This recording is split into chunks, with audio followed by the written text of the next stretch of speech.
Hello అండి, అందరికీ నమస్కారం. నేనండి మీ Soumya. Welcome back to our channel all round clock.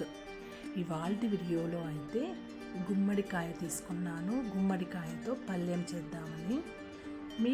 మీ ఇంట్లో అందరికీ ఇష్టమైన గుమ్మడికాయ పళ్ళెం. ఇష్టం లేని వాళ్ళు కూడా ఇలా చేసి పెట్టామంటే కమ్మగా ఉండే గుమ్మడికాయ పళ్ళాన్ని అయితే ఖచ్చితంగా ఇష్టపడుతూ తినేస్తారు. నేనైతే బ్రేక్ఫాస్ట్కి పళ్ళెంగా ప్రిపేర్ చేద్దామని గుమ్మడికాయను తీసుకొని ఇలా పగలగొట్టుకున్నాను. గుమ్మడికాయని మనము చాకుతో కోయకుండా ఫస్ట్ ఇలా పగలగొట్టుకొని తర్వాత చాకుతో కోసుకోవచ్చు. మనము చూడండి, నేనైతే పగలు కొట్టుకున్న తర్వాత ఈ విధంగా ఉంది. పళ్ళానికి అలాగే హల్వాకి కూడాను కరెక్ట్ కన్సిస్టెన్సీలో ఉంది ఈ గుమ్మడి పండు అయితే. ఇప్పుడు ఈ పండిపోయిన లోపల ఉంది కదా, ఇది అంతా తీసుకొని పక్కన పెట్టుకుంటున్నాను. ఎందుకంటే హల్వా ప్రిపేర్ చేయడానికి అది తీయగా చాలా చక్కగా ఉంటుంది. తీగల్లాగా ఉన్నందువల్ల మనకి హల్వా చేసుకుంటే చాలా బాగుంటుంది. అంతా కూడా ఇలా పక్కకు తీసుకొని పక్కన పెట్టుకున్నాను, సేకరించుకొని. ఈ పక్కన పెట్టుకొని ఇది హల్వాలాగా ప్రిపేర్ చేసుకోవచ్చు. మిగిలిన గుమ్మడి పండుతో అయితే నేను ఇలాగా చూడండి, ఈ పీసెస్ లాగా ఉన్న వాటిని ఈ విధంగా చిన్నగా మనకి పళ్ళానికి కావలసిన సైజులో కట్ చేసి పెట్టుకున్నాను. తర్వాత ఒక కడాయి తీసుకుని అందులోకి కొద్దిగా ఆయిల్ వేసుకున్నాను. కొద్దిగా ఆవాలు, జీలకర్ర, ఉద్దిపప్పు, అలాగే పచ్చిశనగపప్పు. మనం పోపుకు ఏం వేసుకుంటామో పోపు వేసుకోవడానికి అవన్నీ వేసుకొని బాగా ఇలా ఫ్రై చేసుకోవాలి. ఇలా ఫ్రై చేసుకున్న తర్వాత చిటికెడు ఇంగువని వేసుకోవాలి. ఇంగువ చాలా ఇంపార్టెంట్ అండి ఈ రెసిపీకి. తర్వాత కొద్దిగా కరివేపాకు కూడా వేసుకొని బాగా కలుపుకోవాలి. కారం కోసం పచ్చిమిర్చి, నేను 2 పచ్చిమిర్చి చీలికలు అయితే వేసుకున్నాను.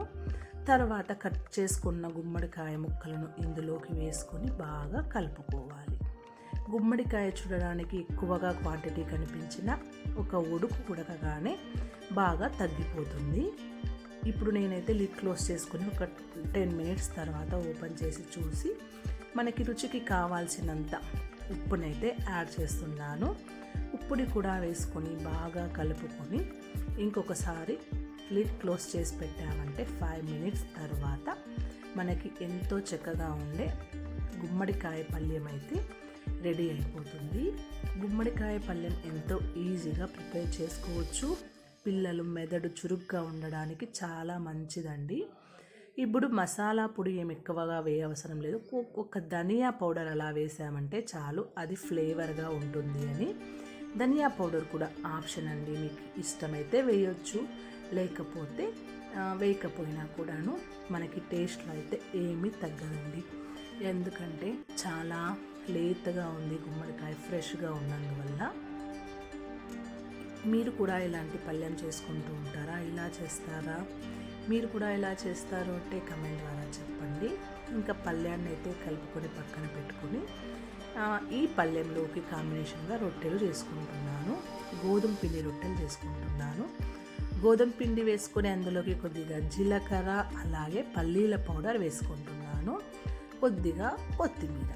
నేనైతే ప్లెయిన్ రొట్టెలు చేసుకుందామని ఉప్పు కూడా వేసుకొని బాగా కలుపుకొని నీళ్ళు వేసుకొని చపాతీ పిండి కన్నా ఇంకొద్దిగా నీరు అంశం ఉండేలాగానే కలుపుకోవాలి. రొట్టెకి మనం మామూలుగా చేసుకుంటుంటాం కదా, బియ్యపు రొట్టెలు, జొన్న రొట్టెలు, ఇలాంటివి ఆ కన్సిస్టెన్సీలో ఉంటే చాలు. మేమైతే ఎక్కువగా రాగి రొట్టెలు, రాగి పిండితో, బియ్యపు పిండితో, జొన్న పిండితో, చిరోటి రవ్వతో, ఉప్మా రవ్వతో ఇలాంటి రొట్టెలే ఎక్కువగా చేసుకుంటూ ఉంటాము. రొట్టెల రెసిపీలు కూడాను మన ఛానల్లో ఉన్నాయి, మీరు అది కూడా చూడొచ్చు. ఈ కన్సిస్టెన్సీలో కలుపుకున్న తర్వాత లెమన్ ఉంటుంది కదా, లెమన్ కన్నా పెద్ద సైజులో ఉండ తీసుకోవాలి. ఇంకా ఒక సైడ్ అయితే పళ్ళెం అయితే రెడీ అయిపోతుంది. ఇంకొక సైడ్ రొట్టెలు చేసుకుందామని నేనైతే రొట్టెలు కూడా ప్రిపేర్ చేసుకుంటున్నాను. ఒక ప్యాన్ తీసుకొని అందులోకి లెమన్ కన్నా పెద్ద సైజు ఉండే ఒక ఉండలాగా పిండిని తీసుకొని ఇలా పలుచనగా తట్టుకోవాలి. ఇలా పలుచనగా తట్టుకున్న తర్వాత మన ఎంత వీలైతే అంత పలుచనగా తట్టుకోవచ్చు. పలుచగా ఉంటే చాలా ఇష్టపడి తింటారు, మందంగా ఉన్నదానికన్నా అని పలుచనగా అయితే ఇలా తట్టుకున్నాను. ఇప్పుడు ఆయిల్ వేసుకొని ఇరువైపులా కూడాను ఇలా చక్కగా కాల్చుకోవాలి. మీడియం ఫ్లేమ్లో పెట్టుకొని కాల్చుకున్నామంటే మనకి రొట్టె అయితే చక్కగా రెడీ అయిపోతుంది. ఇలాంటి రొట్టెలు ఎంతో ఈజీగా ప్రిపేర్ చేసుకోవచ్చు ఇన్స్టెంట్గా. మీరు కూడా రొట్టెలు ప్రిపేర్ చేసే వాళ్ళే అయితే, మీరు కూడా రొట్టెలు తినే అలవాటు ఉంటే ఇలా చక్కగా ఒకసారి ట్రై చేసి ఎలా వచ్చిందో నాకు కమెంట్ ద్వారా చెప్పండి. చూశారు కదా ఎంత పలుచనగా ఉన్న రొట్టె అయితే రెడీ అయిపోయింది. ఈ ప్లెయిన్ రొట్టెలోకి అయితే మంచి కాంబినేషన్ అని చెప్పవచ్చండి గుమ్మడికాయ పల్లెము. ఇప్పుడు కొత్తిమీరతో గార్నిష్ చేసుకున్న గుమ్మడికాయ పల్లెం అయితే ఫైనల్గా రెడీ అయిపోయింది. నేనైతే ఇప్పుడు సర్వ్ చేసుకున్నాను. చూస్తున్నారు కదా, రొట్టె అయితే చక్కగా పలుచనగా వచ్చింది. ఇలాంటి రొట్టెలు వేసామంటే 4-5 కానీ చక్కచక్కగా తినేస్తారు. లంచ్ బాక్స్కి కూడా ఇది మంచి కాంబినేషను. మీరు మంచి కాంబినేషన్ లంచ్ బాక్స్కి కూడాను ఇది.